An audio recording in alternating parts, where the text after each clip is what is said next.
শেষ পর্যন্ত হাফ ছেড়ে বাঁচলো আর্জেন্টাইন সমর্থকরা। ব্রাজিল আর্জেন্টিনা অনুমিতভাবেই পৌঁছে গেল রাউন্ড অফ 16-এ। রাউন্ড অফ 16 স্টার্টস টুনাইট এবং রাউন্ড অফ 32-এ এত ড্রামা, উত্থান পতন সবকিছু মিলিয়ে ফুটবল দর্শকদের জন্য একটা অসাধারণ একটা এক্সট্রা ফেজ আমরা দেখলাম, যেই ফেজ শেষে অনেক অনেক ম্যাচ অপেক্ষা করছে আপনাদের জন্য। সেই ম্যাচে কি হতে পারে এবং সেই ম্যাচের এক্সপেক্টেড ফলাফলগুলো কি হতে পারে সেগুলো নিয়ে আলোচনা করব ডি বক্সে। ডিবক্স নিয়ে চলে এলাম আবারও বরাবরের মতো চ্যানেল আইয়ের পর্দায়। দেখবেন প্রতি ম্যাচ নাইট রাত 12:30টায়। তার পাশাপাশি ওটিটি প্ল্যাটফর্ম, আইস্ক্রিন এবং বাংলা ধারাভাষ্য অবশ্যই শুনবেন রেডিও ভূমি 92.8 FM-এ। বলবীর প্রান্তর অ্যাজ ইউজুয়াল চলে আসলাম এবং আমার সাথে আজকে এসেছে আহমেদ বিন পারভেজ। ইয়েস, আহমেদ বিন পারভেজ, ওয়েলকাম আপনাকে। সো দুজনে মিলে আগে একটু ছোট্ট করে অ্যানাটমি করব যে রাউন্ড অফ 32-এ বেসিক্যালি শেষ পর্যন্ত কি হয়েছে। সর্বশেষ যদি ম্যাচে যায় সেখানে মানে তন্ত্র মন্ত্র বিদ্যা বিভিন্ন কিছু পার্টার হয়ে শেষ পর্যন্ত ফাইনালি আর্জেন্টিনা জিতলো। একটা হাফ ছেড়ে বাঁচলো আর্জেন্টাইন সমর্থকরা। না, ব্রাজিল সমর্থক হয়েও আমি দোয়া করেছি ডেফিনেটলি যে আর্জেন্টিনা উঠুক। ডেফিনেটলি যে ভয়টা ধরিয়ে দিয়েছিল 3-2 ব্যবধানের জয়ের মাধ্যমে, সেটাও সেই কেপ ভার্দের সাথে, মনে হচ্ছে যে আর্জেন্টিনা একটা লাইফ লাইন পেয়েছে এবং সাথে সাথে যে ভুলগুলো হয়েছে সেগুলো শুধরে নেওয়ার একটা চান্স পেয়েছে। অনেক কিছুই আসলে পেয়েছে আর্জেন্টিনা, অনেক কিছু হারিয়েছে যেটা সেটা হচ্ছে খানিকটা আত্মবিশ্বাস। কারণ কেপ ভার্দে যে ধরনের পারফরমেন্স দিয়েছে আমার মনে হয় সেটাকে রেসপেক্ট দিয়ে আমি সামনে যেহেতু কেপ ভার্দের জার্সি পাইনি, আমি কিন্তু বাংলাদেশের জার্সি পরেছি। কারণ এরকম একটা দেশ যারা প্রথমবারের মতো বিশ্বকাপ ফুটবল খেলতে এসেছে, আমরা কিন্তু জানতামও না কেপ ভার্দে পুরো বিশ্বের মানচিত্রে কোথায় আছে। আপনি বাংলাদেশকে টানলেন, একটু ছোট্ট করে ইন্টারাপ্ট করছি। 25 বছর আগে এই কেপ ভার্দে কিন্তু আমাদের চেয়ে র্যাঙ্কিং এ পেছনে ছিল, বাংলাদেশ ছিল আগে। সেই কেপ ভার্দে আজকে আর্জেন্টিনার চোখে চোখ রেখে লড়াই করছে। So why losing the hope? Definitely বাংলাদেশও একদিন খেলবে। অবশ্যই আমার মুখের কথা কেড়ে নিয়েছেন, বাংলাদেশ একদিন খেলবে, আমি সেটাই বলতে চেয়েছিলাম। তবে ক্রোয়েশিয়াও কিন্তু একসময় বাংলাদেশের নিচে র্যাঙ্কিং এ ছিল। সো দিন শেষে কি বলবি থাক সেটাই, দিন শেষে ব্যাপারটা হচ্ছে যে বাংলাদেশের ফিউচারে কিছু না কিছু হতে পারে সেই আশাটা অন্তত কেপ ভার্ডে দেয়।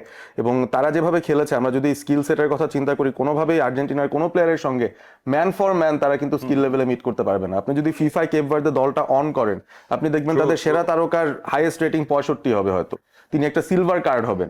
কিন্তু এই ধরনের প্লেয়াররাই যে আসলে মানসিক দৃঢ়তা দেখিয়ে যেভাবে নিজেদের আত্মবিশ্বাসটা দেখিয়েছে মাঠে, অসাধারণ একটা ব্যাপার। লো ব্লক ডিফেন্ডিং এক্সপেক্টেড ছিল, আর্জেন্টিনাকে আটকে দেওয়ার চেষ্টা করবে সেটাও এক্সপেক্টেড ছিল। তবে ভোজিনিয়া যখন পায়ে বল পেলেন, একটা পর্যায়ে তোমার মনেই আছে, আর্জেন্টিনার লাউতারো মার্টিনেজ তিনি প্রেস করতে আসলেন, তিনি তাকে ডজ দিয়ে বেরিয়ে গেলেন, ড্রিবল করে বেরিয়ে গেলেন। এই আত্মবিশ্বাসটা আসলে তিনি কোথা থেকে পেয়েছেন আমি জানি না। কেপ ভার্দে গতকাল ভয় তো ধরিয়ে দিয়েছে এবং আমার কাছে মনে হয় যে তাদের যতটুকু সেরা দেওয়া সম্ভব ছিল সেটাও তারা করেছে। এবং আমরা ভাবছিলাম যে কেপ ভার্দে গোল দিতে পারে না, তারা তো এই ওয়ার্ল্ড কাপেরই বোধহয় বেস্ট গোলটাও দিয়েছে। এক্স্যাক্টলি, মানে সেখান থেকে কোনো দ্বিধাই নেই। বিকজ যেভাবে তারা গোল দিয়ে সামনে এসেছিল, মানে 1-1 করলো, তারপরে আর্জেন্টিনা 2-1 গেল, তারপরে আবার তারা 2-2 হলো এবং সেই গোলটাই ছিল ওই গোলটা, বানানা কিক গোলটা সেখানে। বাট ভজিনহার কথা বলতেই হয়, মানে যত বলি তত কম হয়ে যায় ভজিনহার কথা। সেখানে তিনি যে সেভ গুলো করেছেন, আমরা মেসি যতবার সেখানে স্পট কিক নিয়েছেন সেখানে একটা সেট পিস থেকে, ততদিনই কিন্তু ভেবেছিলাম যে এবারে মেসি গোলটা করবেন, কিন্তু না, ভজিনহা যেভাবে পাঞ্চ আউট করেছেন, সেখানে বল ধরেছেন। সো এগুলোই কিন্তু আর্জেন্টিনার আত্মবিশ্বাসটা নাড়িয়ে দিয়েছে। আর্জেন্টিনা নির্ভরতা বেশি হয়ে গেছে কিনা, বিকজ আমরা কর্নার থেকে সেট পিস থেকে এভরিওয়্যার উই স মেসিকে দেখেছি এবং মেসির একটা গোলের প্রয়োজন হয়েছে, মেসির একটা অ্যাসিস্টের প্রয়োজন হয়েছে, যেখান থেকে আর্জেন্টিনা জয়সূচক গোলটা পেল। তবে আরো একজন প্লেয়ারের নাম না বললেই নয়, আমার মনে হয় মেসি যদি আর্জেন্টিনার অ্যাটাকটা লিড করেন, পেছনের ডিফেন্সটা লিড করছেন এই মুহূর্তে লিসান্ড্রো মার্টিনেজ। এবং বল পায়ে তিনি অসাধারণ একজন প্লেয়ার এবং সেটার প্রমাণ তিনি রাখলেন। তারই অ্যাসিস্ট থেকে মেসি প্রথম গোলটা পেয়েছেন, দ্বিতীয় গোলটা তিনি আবার নিজেই করলেন। সুতরাং একটা গোল একটা অ্যাসিস্ট একজন ডিফেন্ডারের কাছ থেকে আসা, সেটা একটা বিরাট বড় ব্যাপার। এবং আমার কাছে মনে হয় আর্জেন্টিনার যথেষ্ট ধৈর্য রয়েছে এই টিমটার, কারণ পেশেন্স দেখাতে হয়। গত ওয়ার্ল্ড কাপের সময় অস্ট্রেলিয়ার সঙ্গে কঠিন টাইম পার করেছে, নেদারল্যান্ডসের সঙ্গে পেনাল্টি পর্যন্ত ম্যাচ গিয়েছে, ক্রোয়েশিয়ার সঙ্গে টাফ ম্যাচ গিয়েছে, ফ্রান্সের সাথে পেনাল্টি পর্যন্ত গিয়েছে। সো তারা এমন একটা দল খুব স্ট্রাগল করে বা গ্রাইন্ড করে ম্যাচগুলো কিন্তু বের করতে পারে। তো এটা আর্জেন্টিনার একটা গুণ আমি বলবো, যে কারণে অন্যান্য দল যতটুকু আত্মবিশ্বাস হারাবে এরকম একটা ম্যাচ খেলার পর, আর্জেন্টিনা হয়তো সেরকম ভাববে না। তারা হয়তো ঘুমিয়েছিল, এখন জেগে উঠবে যে না, আমাদের কিন্তু আরো সিরিয়াস হওয়া দরকার। Absolutely, so wake up call for Argentina. এবং তাদের যে প্রতিপক্ষ হবে রাউন্ড অফ 16, তাদের কথাও বলতে হয়। ইজিপ্ট ভার্সেস অস্ট্রেলিয়া, একটা টান উত্তেজনা ম্যাচ আমরা দেখেছি। বাট আই গেসড ইট যে আই থিঙ্ক মিশর অতদূর পর্যন্ত না টানলেও হতো। চারিদিকে আমরা যেমন বলছিলাম যে আর্জেন্টিনার অতিরিক্ত মেসি নির্ভরতা, ইজিপ্টেরও কিন্তু মো সালা নির্ভরতা। সব জায়গায় তাকে দেখেছি, স্পট কিক নিয়েছেন, তিনি দৌড়ে যাচ্ছেন, বক্সের ভেতরে গোল দেওয়ার চেষ্টা করছেন, বাট ফাইনালি সেই ম্যাচটাও টাই ব্রেকারে গিয়েছে। হ্যাঁ, টাই ব্রেকারে গেল এবং ইজিপ্ট আগে গোল দিয়ে এগিয়ে গিয়েছিল, অস্ট্রেলিয়া সেটাতে 1-1 গোলে সমতায় এসেছিল। তবে টাই ব্রেকারটা সেখানেও আসলে কোয়ালিটির অভাব দেখেছি দুই দলের কাছ থেকে। সো হুএভার ওয়েন্ট থ্রু সেটা নিয়ে আসলে প্রতিপক্ষের খুব একটা মনে হয় বেশি টেনশন না করলেও হবে, এবং আর্জেন্টিনা তারাই পেয়েছে ইজিপ্টকে রাউন্ড অফ 16-এ। এক্স্যাক্টলি, রাউন্ড অফ 32 শেষ, রাউন্ড অফ 16 স্টার্টস টুনাইট, এবং যেহেতু নতুন একটা অধ্যায় শুরু হচ্ছে নকআউট স্টেজের, আমরাও নতুন একজন মানুষকে ডেকে নিতে চাচ্ছি আমাদের মাঝখানে এই রাউন্ড অফ 16 নিয়ে আপনাদের সাথে পরবর্তী কিছু আলোচনার জন্য। স্বাগতম জানাচ্ছি আমাদের সাথে শামসুল ইসলাম আপনাকে। ওয়েলকাম শামসুল ইসলাম ভাই, কেমন আছেন এবং কেমন অনুভব করছেন? কারণ রাউন্ড অফ 16টা শুরু হচ্ছে, এখন কি মনে হচ্ছে যে অরিজিনাল ওয়ার্ল্ড কাপ ফ্লেভারটা আমরা পাচ্ছি ওই একটা এক্সট্রা রাউন্ডের পর? Thank you Parvez. Yes, exciting একটা ফেজ শুরু হতে যাচ্ছে রাউন্ড অফ 16 টুনাইট। তবে রাউন্ড অফ 32 যা যা আমাদের দেখিয়ে গেল আর যা যা আমরা দেখলাম, সেটা যদি খুব সংক্ষেপে রিক্যাপ করি, দেখবেন যে 3টা ম্যাচ একেবারে টাই ব্রেকারে গিয়ে ফিনিশিং হয়েছে। এবং সেই 3টে ম্যাচ আমি স্পেশালি বলতে পারি, জার্মানির ভাগ্য পড়েছে টাই ব্রেকার ফেজে গিয়ে প্যারাগুয়ের সাথে, তারা 1-1 ড্র করেছিল, তারপর 4-3 হেরে গিয়েছে টাই ব্রেকে। নেদারল্যান্ডস হেরে গিয়েছে মরক্কোর কাছে 3-2 টাই ব্রেকে, রিয়েল টাইম ছিল 1-1। অস্ট্রেলিয়া আজকে হেরে গেছে ইজিপ্টের কাছে, সেখানেও কিন্তু ফুল টাইম ছিল 1-1 এবং 4-2 টাই ব্রেকার হারলো। সো 3টে ম্যাচ টাই ব্রেকারে গিয়ে শেষ হলো। সো হাড্ডাহাড্ডি নেল বাইটিং ফিনিশ বা লড়াইটা শেয়ানে শেয়ানে হয়েছে। আর একটা ম্যাচের কথা খুব বেশি করে মনে পড়ছে, সেনেগাল, তাদের বেলজিয়াম কিন্তু- সেনেগালের ম্যাচ। হ্যাঁ, ভাগ্য পুড়েছে। 2-0 লিড নেয় একটা দল, লাস্ট মিনিট গোলে গিয়ে, অ্যাডেড টাইমের গোলে গিয়ে বেলজিয়ামের কাছে হেরে গেল এবং রাউন্ড অফ 32 থেকে ছিটকে গেল।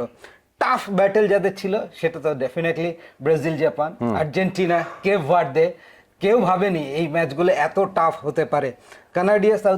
কানাডা এবং সাউথ আফ্রিকা ম্যাচটাকেও আমরা টাফ ব্যাটেল বলতে পারি, বিকজ কানাডা লাস্ট মিনিট গোল দিয়ে রাউন্ড অফ 16 কনফার্ম করেছে। ওদিকে পর্তুগালেরও কষ্ট হয়েছে ক্রোয়েশিয়াকে হারিয়ে আসতে, because last minute goal was the decider. So these are the summary of round of 32।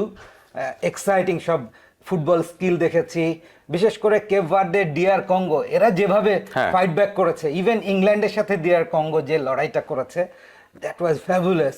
So these are the output of 48 teams world cup. অবশ্যই, এবং রাউন্ড অফ 16টাও এই কারণে আরো বেশি এক্সাইটিং হচ্ছে। ফর এক্সাম্পল, ফ্রান্স কোয়ার্টার ফাইনালে expect করছিল জার্মানিকে, কিন্তু তারা পেয়ে গেছে প্যারাগুয়েকে।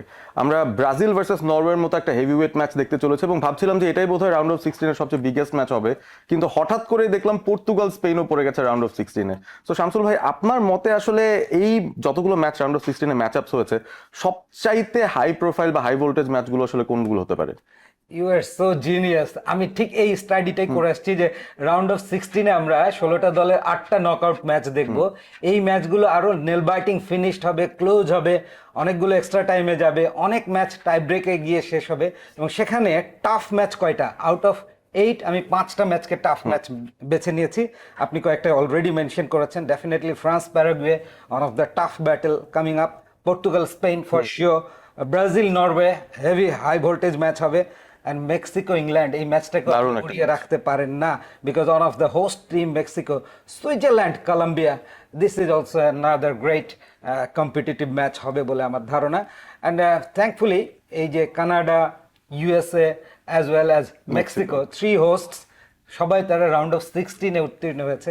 এটাও মানে আয়োজকদের জন্য definitely it's a big achievement for them. এখন আর্জেন্টিনা তারা যে ইজিপ্টকে ফেস করছে, এই ব্যাপারে আপনার মতামতটা আসলে আমার জানতেই হবে একটু ছোট করে, কারণ আর্জেন্টিনাকে বলছে সবাই নাকি অনেক ইজি পাথ তারা পাচ্ছে। কেপ ভার্দের সঙ্গে তো এক্সট্রা টাইমে যেতে হলো, এখন ইজিপ্টের সামনে পড়েছে। এই ম্যাচটাকে কি আপনি সেই হাই ভোল্টেজ তকমাটা দেবেন, নাকি মনে হচ্ছে যে ইজি উইন হতে পারে আর্জেন্টিনার? না, হাই ভোল্টেজ স্টকমাত্রা দিচ্ছি না এই ম্যাচটাকে, কারণ প্রাক আলোচনাগুলো তো অন পেপার হয়। In that case Cape Verde Argentina one sided game হবে, সেটাই তারা বিশ্লেষণ করেছিল, আমরাও বলেছি।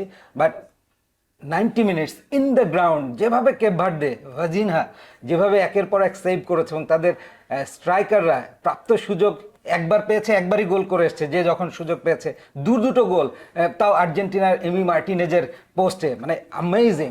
সো এইভাবে করে চিন্তা করলে আপনি দেখবেন যে রাউন্ড অফ 16-এ আসলে আর্জেন্টিনা সহজ প্রতিপক্ষ পেয়েছে, এইটা on paper but in the ground not really. এবং একই সাথে আমি ইজিপ্ট যে প্রতিপক্ষ পেয়েছে, ইজিপ্ট কিন্তু টাই ব্রেকার জিতে এসছে, তো Right. ওদের সেই রকম একটা মেন্টালি বুস্ট আপ হয়েই তারা রাউন্ড অফ 16 এসছে। ওইরকম একটা শক্ত ব্যাটেল যেটা মানে হোজিনহার কেপ ভার্দে আর্জেন্টিনাকে ফাইট ব্যাক দিয়েছে রাউন্ড অফ 32-তে, সিমিলার একটা ফাইট ব্যাক সালার মিশর রাউন্ড অফ 16 আর্জেন্টিনাকে দেবে। সো ম্যাচটা খুব ইজি হয়ে যাবে বলা যাচ্ছে না, বাট হাই ভোল্টেজ ম্যাচের তকমায় তাকে রাখছি না। খুবই খুবই ইন্টারেস্টিং পয়েন্ট অফ ভিউ। এবং সেই সাথে এটাও বলতে চাই যে আজ রাতে ইতিমধ্যেই মরক্কো ভার্সেস কানাডা ম্যাচ দিয়ে রাউন্ড অফ 16টা শুরু হয়ে গেছে। পরবর্তী যে ম্যাচ সেখানেও ফ্রান্স লড়বে প্যারাগুয়ের সঙ্গে। প্রথম রাতেই দুটো হাই ভোল্টেজ ম্যাচ, তার পরের রাতে আরো বড় বড় টিমরা আসবে। তবে আমাদের সময় শেষ হয়ে গেছে এবং সে কারণেই আজকের মতো রিবক্সটা শেষ করতে চাই। অনেক অনেক ধন্যবাদ শামসুল ভাই আজকের স্পেশাল এপিসোডের সাথে থাকার জন্য।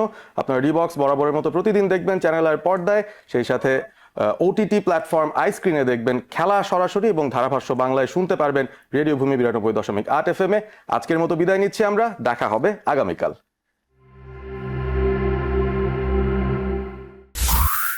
রেডিও ভূমি 92.8 FM।